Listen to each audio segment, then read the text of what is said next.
اور وہ لوگ اس کو گناہ سے روکنے پر قادر ہوں اور نہ روکیں تو اللہ تعالیٰ ان سب کو مرنے سے پہلے عذاب میں مبتلا کرے گا۔ سورہ المائدہ کی آیت نمبر 105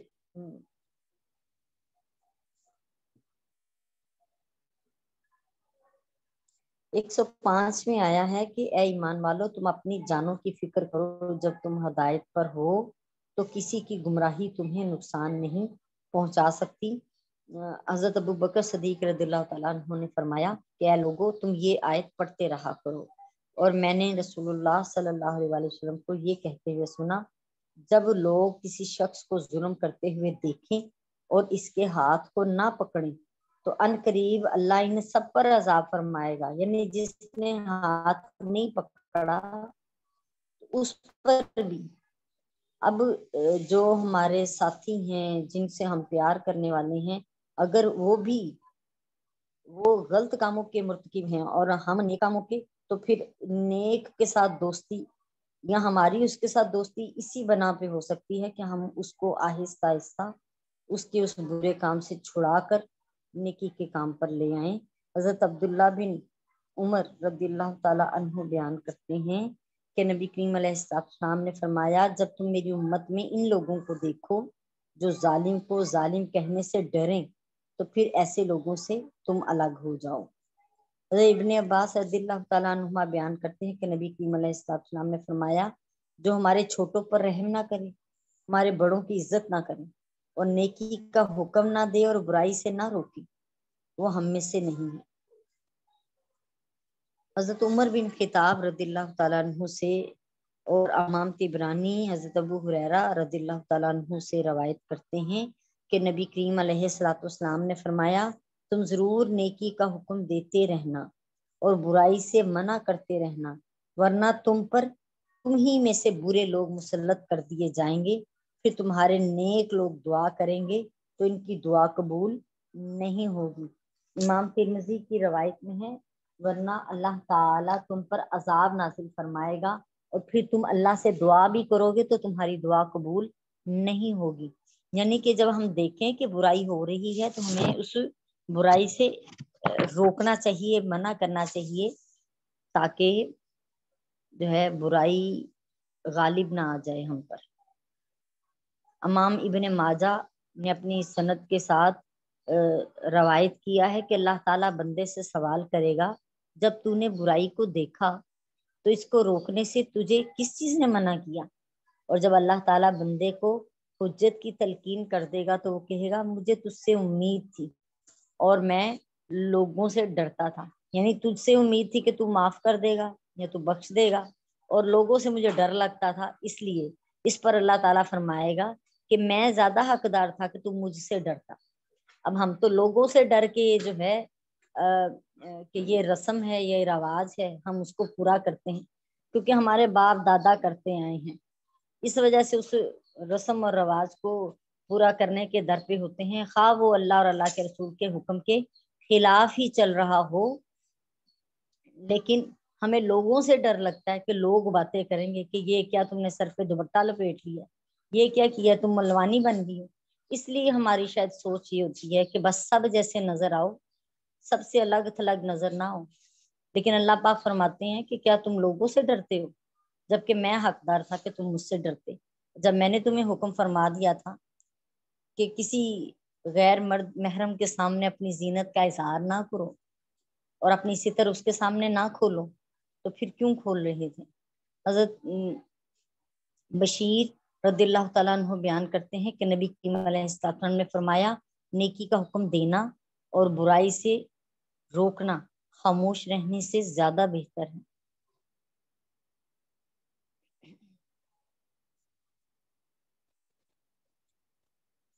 حضرت جابر رضی اللہ تعالیٰ عنہ بیان کرتے ہیں کہ رسول اللہ صلی اللہ علیہ وآلہ وسلم نے فرمایا کہ اللہ تعالیٰ عز و جل نے حضرت جبریل امی علیہ السلام کی طرف یہ وحی فرمائی کہ فلاں شہر کو اور شہر والوں کو، فلاں شہر کو شہر والوں سمیت الٹ دو۔ حضرت جبریل علیہ السلام نے کہا، اے میرے رب، ان میں تیرا فلاں بندہ بھی ہے جس نے پلک جھپکنے کے مقدار میں بھی تیری نافرمانی نہیں کی،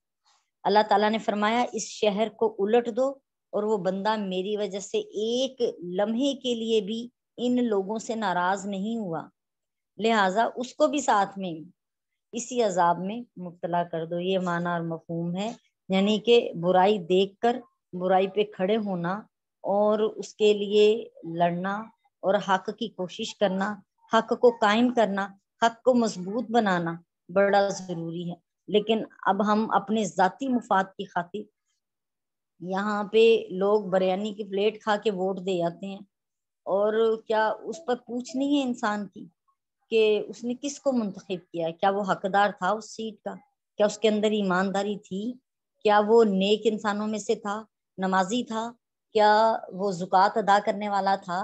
جس کو چنا گیا ہے۔ اللہ پاک نیکی کی ہدایت دے کہ اب سیاست صرف بدمعاشوں کا ہی وتیرہ رہ گیا ہے اور کسی کا نہیں، تو کیسے ہمارے قوانین بنانے والے کیسے نیک ہو سکتے ہیں جب ہم نیکوکاروں کو چن کر اوپر ہی نہیں لائیں گے۔ اللہ پاک نیکی کی ہدایت دے۔ برائی سے روکنا اور نیکی کا حکم دینا فرض کفایہ ہے۔ جب بعض لوگ اس فرض کو ادا کر لیں تو باقیوں سے اس کی فرضیت جو ہے وہ ساقط ہو جاتی ہے، یعنی وہ بری الذمہ ہو جاتے ہیں۔ اور جب تمام لوگ ہی امر بالمعروف یعنی نیکی کا حکم دینے اور برائی سے روکنے کو چھوڑ دیں تو سب کے سب ہی گنہگار ہوں گے، اور جس جگہ کوئی اور شخص برائی سے روکنے والا نہ ہو اور وہاں صرف ایک عالم ہو تو اس پر برائی سے روکنا فرض عین ہے۔ مثلاً کوئی شخص اپنی بیوی کو، اپنی اولاد کو یا اپنے نوکر کو کوئی برا کام کرتے ہوئے دیکھے یا کسی نیکی میں کمی کرتا ہوا پائے تو اس کے لیے برائی سے روکنا فرض ہے۔ امر بالمعروف اور برائی سے یعنی نیکی کا حکم دینے اور برائی سے روکنے کے لیے یہ ضروری نہیں کہ وہ خود شخص کامل ہو، تمام احکام شریعہ پر عامل ہو اور تمام محرمات شریعہ سے بچنے والا ہو، اور نہ ہی یہ حکام کے ساتھ خاص ہے اور نہ ہی علماء کے ساتھ مخصوص ہے۔ اس کی تفصیل یہ ہے کہ جو احکام ظاہر اور مشہور ہیں، مثلاً نماز، روزے کی فرضیت، جھوٹ، قتل، زنا، چوری، ان کی حرمت، ان کا علم ہر مسلمان کو ہے، اور ہر مسلمان پر لازم ہے کہ وہ مثلاً نماز نہ پڑھنے اور جھوٹ بولنے پر ٹوکے اور نیکی کا حکم دے اور برائی سے روکے، اور جو احکام شریعہ ایسے ہیں جو مشکل ہیں، ناقابل فہم ہیں، یا جن کا تعلق اجتہاد سے ہے، عام لوگوں کا ان میں کوئی دخل نہیں ہے اور نہ اس میں انکار وہ کر سکتے ہیں۔ مثلا جیسے روزے میں انجیکشن لگوانے سے روزہ ٹوٹتا ہے کہ نہیں، ٹیلی فون پر نکاح ہو سکتا ہے کہ نہیں، یا پھر اعضاء کی پیوند کاری کی جا سکتی ہے کہ نہیں، انتقال خون وغیرہ، یعنی یہ تمام ایسے مسائل جو اجتہادی ہیں ان کے حوالے سے کوئی معاملہ نہیں ہے، لیکن وہ تمام جو ام الکتاب ہیں، احکامات محکمات ہیں، ان پر ان گناہوں کے ہونے پر یا ان کے جو احکامات آئے ہیں ان کے نہ کرنے پر یا ان پر کمی کرنے پر ضرور ایک دوسرے کو روکنا ٹوکنا چاہیے، یعنی نماز کی ترغیب دینی چاہیے، نہ کہ آج کے دور کی طرح آرام سے کہہ دیا جائے تم نے اپنی قبر میں جانا ہے، میں نے اپنی قبر میں، تو تم پڑھو اپنی نماز، مجھے کیوں کہہ رہے ہو۔ یا پھر کہ اتنے سارے لوگوں میں صرف ایک تم ہی بڑے نیک پاک باز بنے پھرتے ہو جس کو پردے کا پتہ ہے اور جس کو نماز کی اتنی خبر ہے، تم تو محض ریاکاری کر رہے ہو۔ لیکن یہ سب کا ہی کام ہے کہ وہ سب جو ہے وہ احکامات جو فرضیت کے ہیں ان کو خود بھی عمل کرے اور دوسرے جو عمل نہیں کہہ رہے ان کو بھی عمل کرنے کے بارے میں کہے۔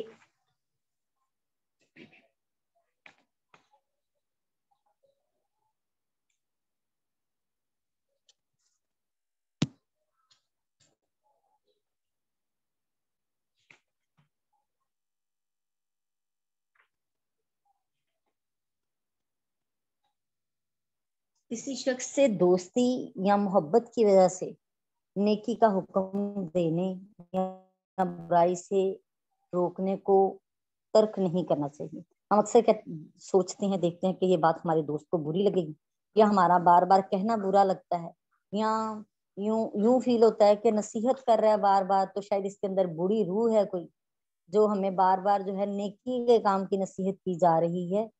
تو یہ نہ کسی شخص کے نزدیک قدر و منزلت کو بڑھانے کا باعث ہے، اور اس سے کوئی فائدہ طلب کرنے کے لیے بے جا نرمی اور دنیاوی مفاد کے لیے بھی یہ برے کام سے روکنا جو ہے اس کو ترک نہیں کرنا چاہیے، کیونکہ کسی شخص سے دوستی اور محبت کا تقاضا تو یہ ہے کہ اس کی خیر خواہی کی جائے، اور اس کی خیر خواہی یہی ہے کہ اس کو آخرت کی فلاح کی ہدایت دی جائے اور اس کو آخرت کے عذاب سے بچا لیا جائے۔ اگر واقعی کسی انسان کا سچا دوست تو وہی ہے جو اس کے لیے آخرت کی بھلائی کی کوشش کرے، اور اگر وہ فرائض اور واجبات کی ادائیگی میں کوئی کمی کر رہا ہے تو اسے ان فرائض کی ادائیگی کا حکم دے، اور اگر وہ کسی برائی کا ارتکاب کر رہا ہے تو اس کو اس برائی سے روکے، نہ کہ صرف دنیاوی معاملات میں میری ان سے محبت ہے اور میں ان کے فائدے سے حاصل کرنا چاہتا ہوں، سو ایسی دوستی کسی کام نہ آئے گی، بلکہ ایسی دوستیاں جو ہیں جو محض ایک دوسرے کے بہکنے کا ہی باعث ہوں، بھٹکنے کا باعث ہوں، ایسی دوستیاں تو آخرت میں ایک دوسرے کے لیے بلا کا اور عذاب کا ہی باعث ہوں گی، کہ دونوں دوست ایک دوسرے سے کہہ رہے ہوں گے کہ کاش میں تجھ سے دوستی نہ کرتا تاکہ میں آخرت میں کچھ اچھا پا لیتا۔ امر بالمعروف یعنی نیکی کا حکم دینا اور نہی عن المنکر یعنی برائی سے روکنے میں نرمی اور ملائمت کو اختیار کرنا چاہیے، یعنی کہ پیغام دیتے ہوئے پیغام دینے والا یا برائی سے روکنے والا یا نیکی کا حکم دینے والا اتنے پیارے انداز میں یہ بات کہی کہ اگلے کے دل تک وہ بات پہنچ جائے، مؤثر ہو جائے۔ جس شخص نے اپنے مسلمان بھائی کو تنہائی میں نصیحت کی اس نے خیر خواہی کی، اور جس نے کسی شخص کو لوگوں کے سامنے نصیحت کی اور ملامت کی، یہ نہ ہو کہ نیکی کی ہدایت تو دے رہے ہیں لیکن کوشش یہ ہو کہ اس کا پرچار ہو جائے اور لوگوں کے درمیان میں اس کو شرمندہ کر دوں، ایسا مقصد نہ ہو، بلکہ ہر انسان کی چھوٹا ہے یا بڑا ہے اس کی عزت نفس ہے، اور اس کی عزت نفس پر حملہ کرنا جو ہے وہ حلال اور درست نہیں ہے۔ یہ بھی کہا گیا ہے کہ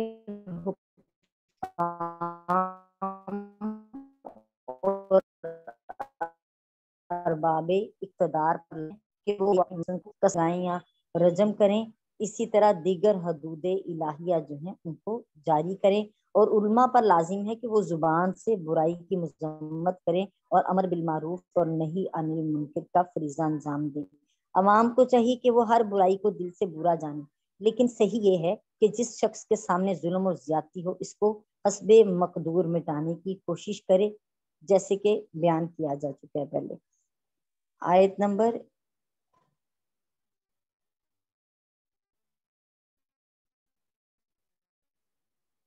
105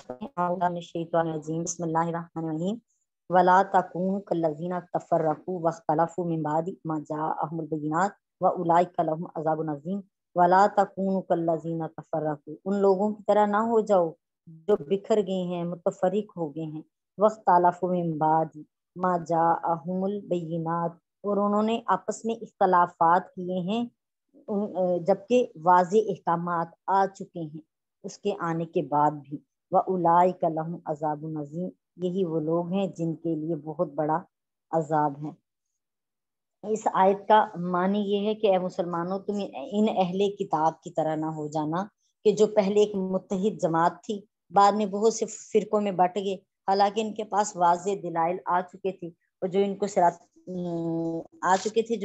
المستقیم کی ہدایت دیتے تھے۔ اگر وہ ان کی اتباع کر لیتے، اور اس تفرقے کا سبب یہی تھا کہ انہوں نے نیکی کا حکم دینا اور برائی سے روکنا چھوڑ دیا تھا، اس وجہ سے وہ دنیا اور آخرت میں عذاب عظیم کے مستحق ہو گئے۔ دنیا میں عذاب یہ تھا کہ وہ ایک دوسرے کے خوف میں مبتلا تھے اور مختلف جنگوں میں ان کو ذلت اور رسوائی کا سامنا ہوتا تھا، اور آخرت کا عذاب یہ ہے کہ وہ جہنم میں ہمیشہ ہمیشہ رہیں گے